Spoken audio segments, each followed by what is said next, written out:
But let me just ask a little bit more about this particular situation. You mentioned that at least one person had a machete when you arrived, or came with a machete. Did you feel personally threatened, because effectively you were interrupting what was clearly a very lucrative business for this area? I don't know, it was a village or a township or whatever. They can hardly have looked on your presence as being helpful to them, to say the least. Did you feel physically threatened at all? I mean, it's pretty scary if someone's holding a machete in front of you.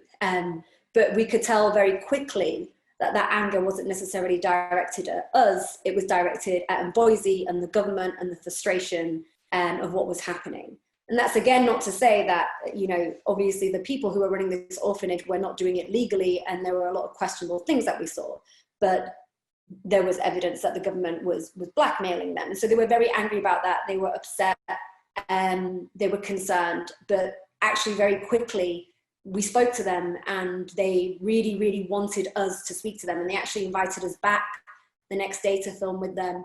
And so really, you know, of course you're going to be concerned when you see a machete, but judging the situation, and, you know, we had very good translator and driver with us who could also tell us whether this really was a situation where the anger was directed at us or the government. And we knew pretty quickly that actually their main concern wasn't us, it was what the government was doing.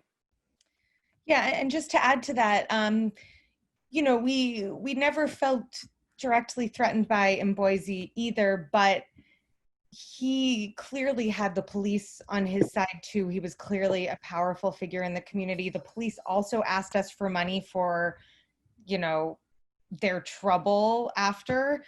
And so if anything, I think when the situation was over and we were reflecting, we kind of, you know, not like anyone is a necessarily a good guy here, but you know, Boise definitely had a lot of power and had the police behind him. And he told us it was normal protocol to have officers accompany him on any raid, because there is always the potential for violence. But, you know, afterwards, they're just thinking about how the cops approached us and asked us for money. I was wondering if that was true, or if, you know, he was just trying to get as many people on his side involved as possible to kind of keep a check on us. And you see in the interview with the government, when I ask him if he knows who Boise is, and his response is laughter. Like, he laughs in response to that question, which shows that, number one, you know, this guy's infamous, and number two, they have an idea of his actions as well.